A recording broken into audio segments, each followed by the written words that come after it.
Hello students, welcome back to my YouTube channel. आज हम लोग स्टडी करेंगे हॉस्पिटल एडमिनिस्ट्रेशन के बारे में। देखिए, हॉस्पिटल एडमिनिस्ट्रेशन जो होता है इसको हम लोग आज पूरा एक टेबल के फॉर्म पे स्टडी करेंगे, क्योंकि टेबल से आपको चीज़ें लर्न करना बहुत इजी हो जाता है। तो हॉस्पिटल एडमिनिस्ट्रेशन जो होता है ये हमारा 3 पार्ट्स में डिवाइड होता है। फर्स्ट पार्ट होता है आपका committee of head of the department, यानी कि जो भी आपके डिपार्टमेंट्स होते हैं उनकी जो कमेटी होती है वो। नेक्स्ट होता है चीफ हॉस्पिटल फार्मासिस्ट, यानी जो पूरा हॉस्पिटल होता है उसमें एक चीफ फार्मासिस्ट अपॉइंट किया जाता है वो। नेक्स्ट होता है आपका फार्मेसी एंड थेरेपी जो कमेटी होती है वो हो जाएगा। तो इसमें फार्मेसी और जो भी चिकित्सा से रिलेटेड आपकी कमेटी होंगी वो सारी आ जाएंगी। अब इसके बाद अगर हम लोग चीफ हॉस्पिटल फार्मासिस्ट को डिवाइड करते हैं तो ये हमारा मेनली कितने पार्ट्स में डिवाइड होता है, आपका 5-6 पार्ट्स में डिवाइड होता है। ठीक है, अब 6 पार्ट्स में कौन कौन से पार्ट्स आ जाते हैं, तो देखिए पहला पार्ट जो आपका आ जाता है वो आ जाता है असिस्टेंट चीफ फार्मासिस्ट, यानी यहाँ पे आपका हॉस्पिटल का एक चीफ फार्मासिस्ट होगा, उसके अंडर एक असिस्टेंट चीफ फार्मासिस्ट होगा, उसमें एक सेक्रेटरी भी होगा, उसके अलावा एक स्टाफ फार्मासिस्ट होगा। इसमें स्टाफ फार्मासिस्ट, टेक्नीशियंस और जो फार्मेसी हेल्पर्स होते हैं वो सब आ जाते हैं। मतलब कि फार्मासिस्ट का जैसे आपने हॉस्पिटल में देखा होगा ना, एक ही नहीं होता है, कई सारे फार्मासिस्ट होते हैं, तो वो इसमें आ जाएंगे। नेक्स्ट टेक्नीशियंस, तो टेक्नीशियंस का मतलब हो गया ये जो आपका पैरामेडिकल स्टाफ होता है वो इसी के अंदर आ जाएगा। और फार्मेसी में जो हेल्पर होते हैं, जैसे दवाइयाँ आई तो उनको लगाना है, उनको निकालना है, उनके लिए जो हेल्पर होते हैं वो इसी में आ जाएंगे। नेक्स्ट यहाँ पे आ जाएंगे आपके फार्मेसी स्टूडेंट। तो फार्मेसी स्टूडेंट का मतलब है जो जैसे डी फार्मा करते हैं, बी फार्मा करते हैं, उनको जो अप्रेंटिस के लिए भेजा जाता है, कि मेडिसिन के नॉलेज के लिए भेजा जाता है, वो सारे के सारे फार्मेसी स्टूडेंट इसके अंदर आ जाएंगे। और नेक्स्ट होता है क्लैरिकल स्टाफ। क्लैरिकल स्टाफ का मतलब होता है जो उनके लेखा जोखा का डिटेल रखता है, वो क्लैरिकल स्टाफ में आ जाएगा।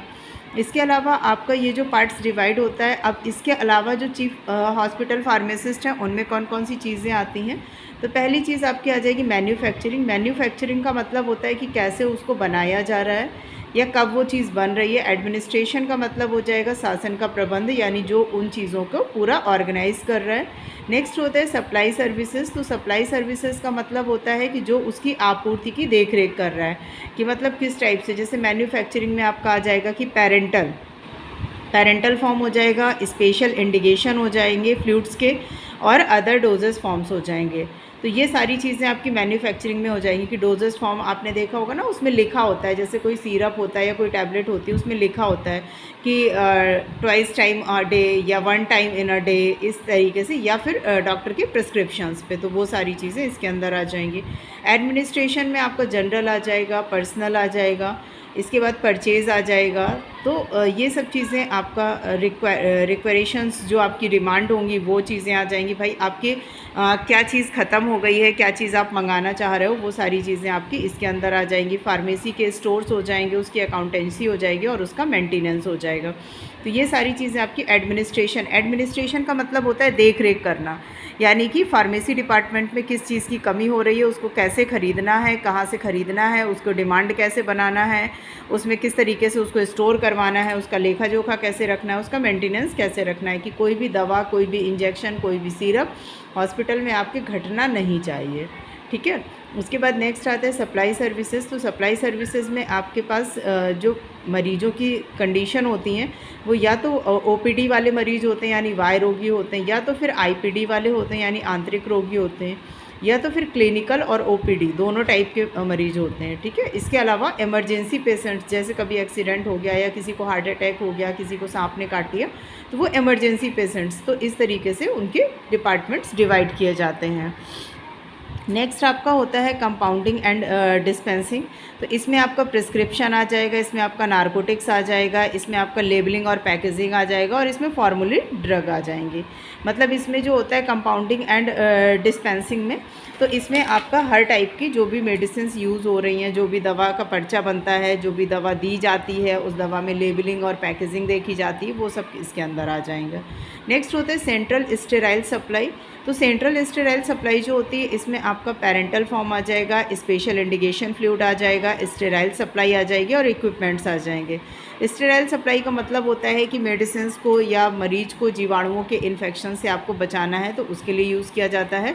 इक्विपमेंट्स का मतलब होता है जो भी एपरेटस वहाँ पे यूज़ किए जा रहे हैं वो सारे के सारे आ जाएंगे। ये सब चीज़ें इसके अंदर आ जाती हैं।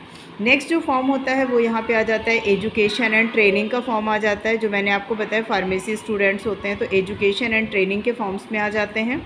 तो एजुकेशन और ट्रेनिंग में आपके फार्मेसी स्टूडेंट आ जाएंगे, स्टाफ की मीटिंग आ जाएगी, फार्मेसी स्टाफ की मीटिंग आ जाएगी, नर्सिंग स्टाफ की मीटिंग आ जाएगी, और पब्लिकली किसी चीज़ को एजुकेट करना, वो सारी चीज़ें इसके अंदर आ जाएंगी। नेक्स्ट पार्ट होता है आपका रिसर्च का पार्ट। तो रिसर्च में आपका प्रोडक्ट डेवलपमेंट आ जाएगा, एडमिनिस्ट्रेटिव प्रॉब्लम आ जाएंगी, प्रोफेशनल प्रॉब्लम्स आ जाएंगी, फार्मेसी मैनेजमेंट हो जाएगा, और साइंटिफिक प्रॉब्लम्स आ जाएंगी। मतलब कि कोई भी दवा जैसे दी जा रही है तो कभी कभी होता है कि उन दवाइयों का रिएक्शन हो जाता है, तो उन रिएक्शंस के लिए उसको कैसे बचाना चाहिए, हमें क्या क्या चीज़ें करनी चाहिए, किन किन चीज़ों से हम उन रिएक्शंस को बचा सकते हैं, तो वो सारी चीज़ें आपकी किसके अंदर आ जाएंगी, रिसर्च के अंदर आ जाएंगी। अब रिसर्च के बाद का जो नेक्स्ट पार्ट आता है वो आपका आ जाएगा क्वालिटी कंट्रोल। तो जो क्वालिटी कंट्रोल वाला पार्ट है, तो क्वालिटी कंट्रोल में आपके कौन कौन से पार्ट आ रहे हैं। पहली चीज़ तो आपका रॉ मटेरियल आ रहा है कि कच्चा पदार्थ कि जिससे वो दवा आपकी बनाई जा रही है तो वो अच्छी क्वालिटी है या नहीं है। Finished preparations manufacturing the pharmacy, मतलब दवा जो बनाई जा रही है वो पूरी प्रॉपर जो उसका प्रोसीजर है, प्रोसीजर में फिनिश हुई है या नहीं हुई है, वो चीज़ हो जाएगी।